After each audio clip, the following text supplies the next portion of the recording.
No, vítam vás na mojom kanáli YouTube. A stále budeme hovoriť o základných témach, ktoré sú ľudská hlúposť a ekonomika. Takže vznikol mi problém. Čím sa riadiť?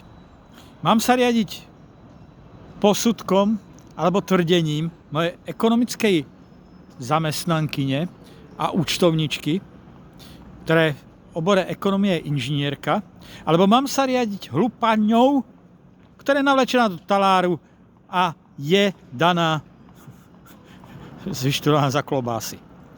Čím sa riadiť?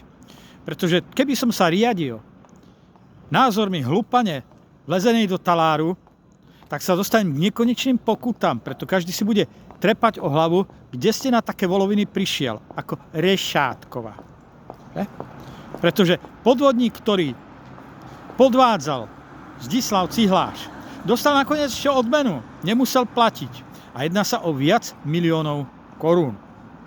Takže ako k tomu dôjdem, aby nejaká hlupaňa, vyštudovaná za klobásy, dirigovala všetko v ekonomike? Čo? Alebo podľa nej sa riadiť? No, nedá sa. Zatiaľ toľko. Lúčim sa s vami na mojom kanáli YouTube Stefan Gaunt.